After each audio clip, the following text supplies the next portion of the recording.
Olá, como vão? Tudo bem? Daremos início à aula 3 da unidade 1. Então vamos para ela. Nessa aula a gente vai estudar gás ideal, equação de estado de gás ideal. Vamos ver quais são as características que tem um gás ideal. Vou mostrar diagrama de pressão, volume e temperatura para gás ideal e os diagramas bidimensionais, pressão, volume, pressão, temperatura. Vou mostrar o modelo de gás, o primeiro modelo, além de gás ideal, um modelo que leva em conta uma realidade. Diagrama pressão, volume e temperatura para esse gás de Van der Waals, o diagrama bidimensional, PV, e os pontos críticos do gás de Van der Waals. Bom, gás ideal é uma concepção que surgiu devido a resultados experimentais, que entre as grandezas pressão, volume e temperatura. Esses resultados são os seguintes, né? Mostram que a pressão vai com o inverso do volume, que a pressão também é diretamente proporcional à temperatura e que o volume é diretamente proporcional à temperatura. Essas relações aqui são conhecidas como leis de Boyle, Mariotti, lei de Charles, lei de Gay-Lussac. Então, combinando esses resultados empíricos, né, a gente obtém para um número n de moléculas a equação de estado de gás ideal, que é da forma pressão vezes volume igual a NKBT, onde KB é a constante de Boltzmann, cujo valor é dado por essa expressão. Se a gente quiser obter a equação de estado de gás ideal para N mols de um gás, ela tem essa forma aqui, PV igual a nRT, onde R é a constante universal dos gases ideais. Ok? A lei dos gases ideais, ou a equação de estado, ela pode ser obtida por argumentos com distribuição de probabilidade, argumentos estatísticos e usando as leis da mecânica de Newton. Isso é feito na teoria cinética dos gases. Não vou demonstrar isso aqui porque, como já disse a vocês anteriormente, nós vamos focalizar em termodinâmica. A teoria cinética dos gases está fora do escopo desse curso, ok? Então, vamos falar aqui o que é esse gás ideal. Bom, esse gás ideal é caracterizado por dois fatos. Primeiro, que não há interação intermolecular entre as moléculas do gás. Então, elas não chocam entre si, elas não elas não se atraem, o que é normal da gente esperar entre moléculas, né? E a segunda consideração, idealização, é que cada molécula é pontual de raio zero. Bom, elas não vão chocar, não vão se atrair e mais ainda, elas não têm tamanho. E daí a importância desse modelo, né, de gás ideal é que para baixas pressões e para temperaturas não muito baixas, a maioria dos gases reais se aproximam, tem comportamento que pode ser descrito pela equação de estado de gás ideal. Então, devido a isso, esse modelo ele tem importância, até hoje é usado para poder estudar, primeiro uma abordagem para poder estudar gases reais, certo? A desvantagem é que esse modelo ele não prevê nenhuma transição de fase. Então, transição sólido, líquido, líquido, vapor, ele não consegue descrever isso. Aqui eu mostro um gráfico em que tem nesse eixo aqui produto pressão vezes volume intensivo dividido pela temperatura em função da pressão. Bom, o resultado para o gás ideal de PV dividido por T é uma constante, né? Vai dar N vezes R, mas aqui já está o volume específico, então nós já temos o V dividido por N aqui. Então, o resultado é R. Então, para um gás ideal, o que a gente espera para qualquer pressão é essa constante aqui, para esse produto PV sobre T.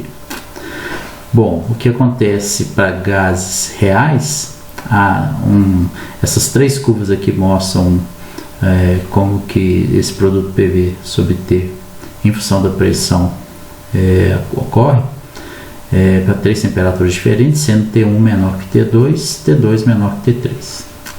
Então, o que se observa é o seguinte, que à medida que a pressão vai diminuindo, para essas três curvas, eles convergem para um ponto igual a R nesse gráfico, mostrando então que o que está dito aqui, né, que um gás ele se aproxima do comportamento de gás ideal nas condições de baixa pressão, tá? E essas temperaturas não são muito baixas, ok? Então vou mostrar agora um diagrama pressão, volume e temperatura para gás ideal, né? O diagrama então é isso aqui, ó. Nesse caso é tridimensional, nós temos as três propriedades termodinâmicas, propriedade de estado, né? Pressão, volume e temperatura. E o que acontece aqui, vocês estão vendo uma superfície desse diagrama. Cada ponto nessa superfície é um estado do gás. Então, para cada ponto você tem um conjunto de PVT, certo? Se mudar apenas uma dessas propriedades de estado, você já vai estar para um outro estado, certo? Então, você poderia manter a pressão, manter a temperatura, que essas linhas aqui são isotermas, tá vendo? São curvas de mesma temperatura. Então, aqui a gente tem curvas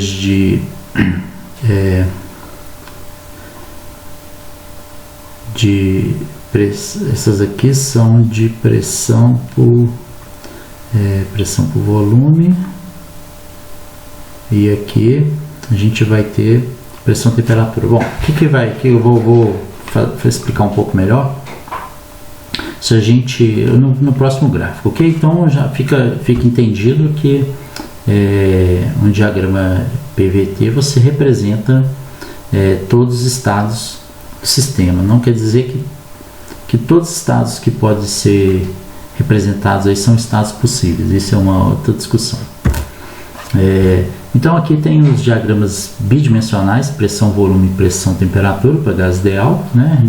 Se a gente pega a equação de estado de gás ideal, PV igual a nRT, a gente vê que a pressão varia com o inverso do volume, certo? Cada linha dessa aqui é uma isoterma, então a menor temperatura é essa, a segunda menor é essa, a terceira, a quarta temperatura, ok? É claro que a gente tem tantas isotermas quanto a gente queira aqui só está desenhado 4, ok? Então, um ponto aqui dessa curva, dessa isoterma aqui, você tem um valor de pressão, um valor de temperatura, então você tem um estado aqui para essa isoterma, ok? Aqui então nós temos um diagrama pressão-temperatura. A gente espera pela equação de estado de gás ideal que a pressão varia linearmente com a temperatura, então, e a gente vê isso, e cada uma dessas retas aqui é para volume constante, ok? O gás Van der Waals. Bom, como eu já disse, né, a equação de estado de gás ideal, o modelo de gás ideal, ele é um modelo bastante irreal, né, porque leva em conta que as moléculas não têm tamanho, que não há interação entre elas, que elas não se chocam, não se atraem.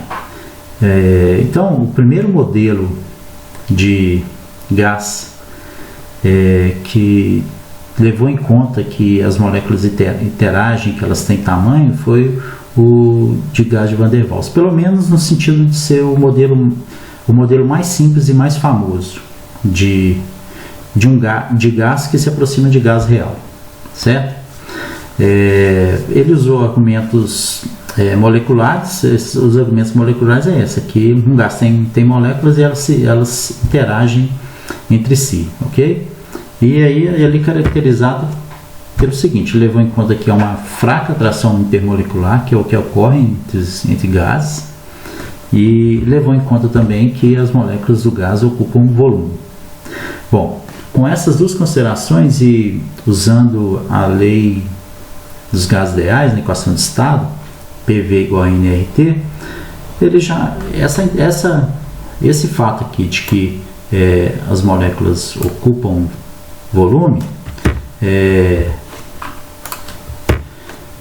ele pegou e tá ok. O que era P vezes V igual a N igual a RT, porque aqui já está o V intensivo, ele subtraiu do volume do gás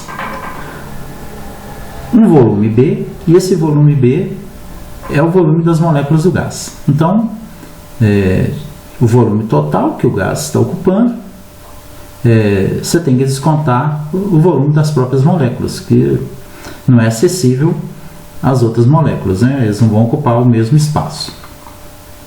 Na pressão, bom, o que acontece? Como as moléculas interagem, vai haver uma força de atração.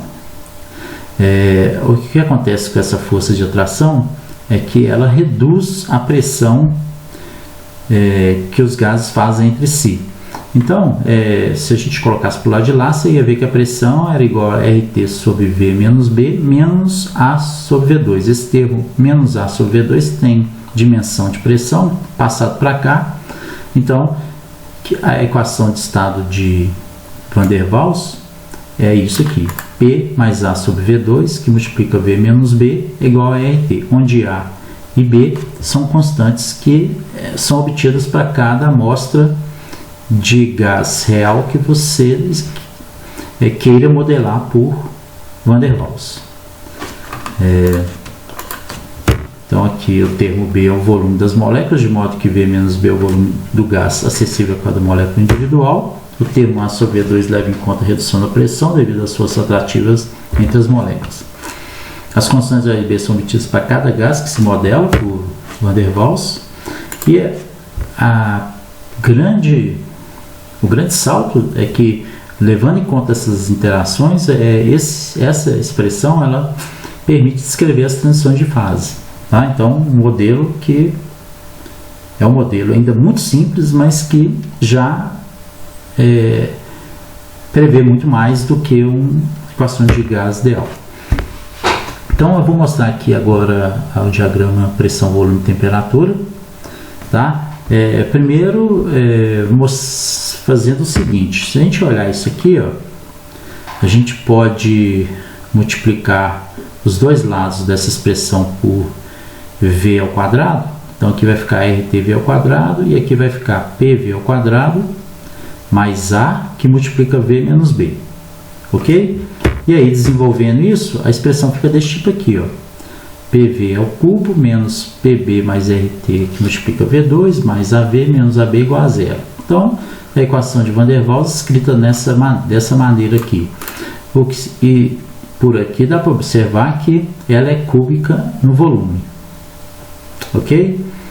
Bom, então o que acontece? Se a gente traçar diagrama pressão, volume e temperatura, essas linhas aqui são as isotermas, ok? O que acontece? Para temperatura muito elevada, tá?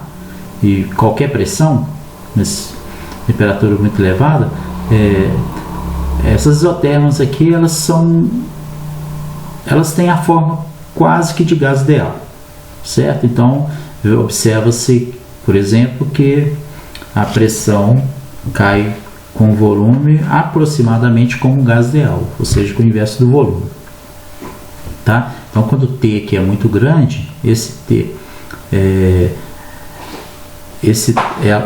as isotermas se comportam como gás ideal. À medida que vai se aproximando, né, vai diminuindo a temperatura, o que acontece?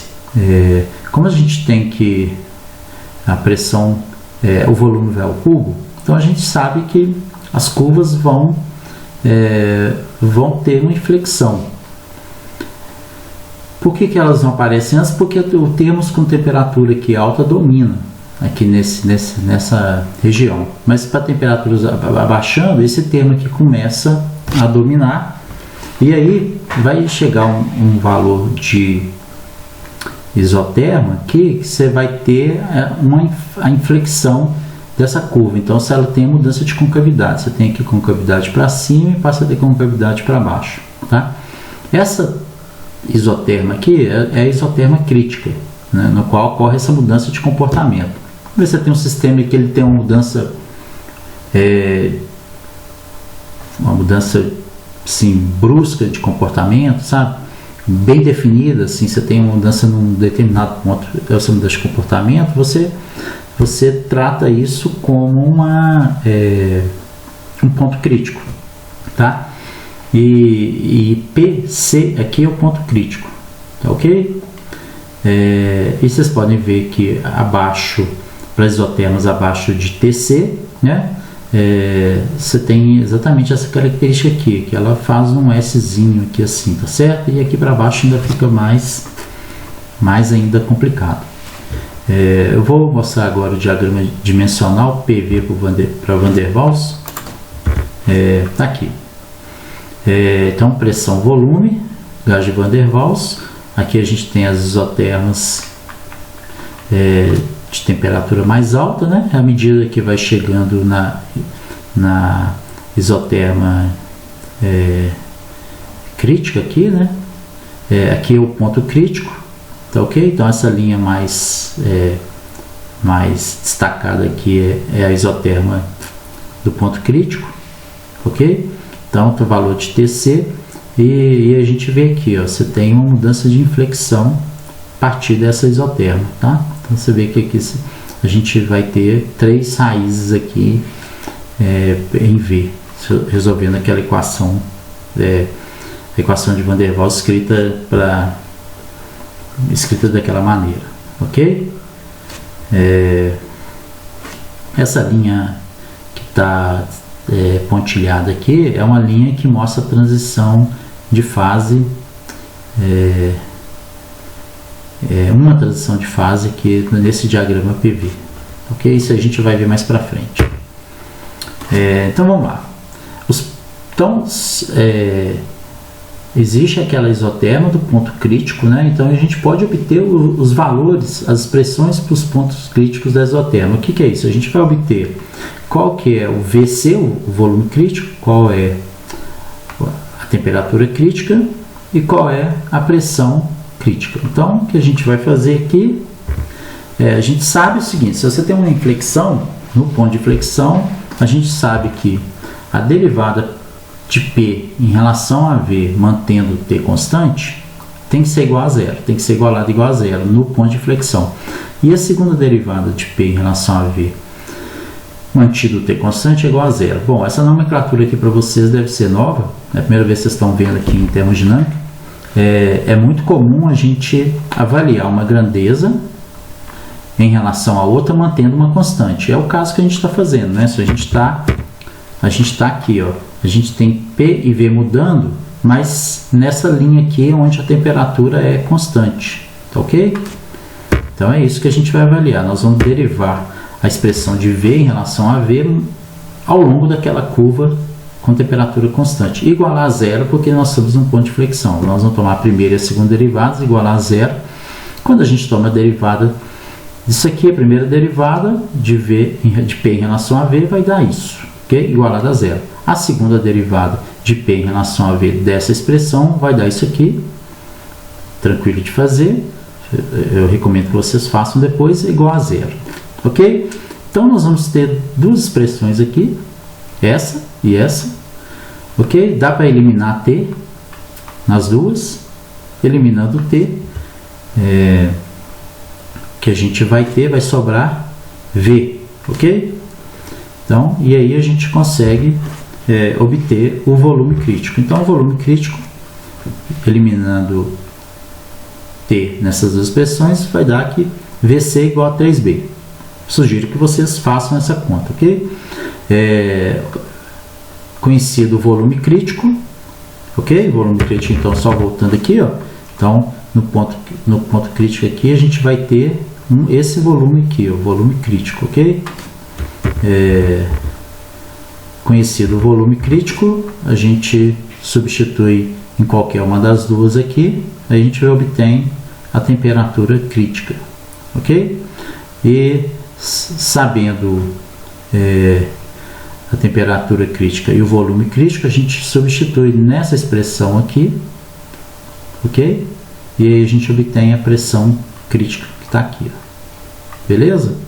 Então voltando lá no gráfico, então esse ponto aqui que a gente acabou de calcular lá foi o valor da pressão correspondente a esse ponto, o valor do volume correspondente e o valor da temperatura dessa isoterma aqui. Ok?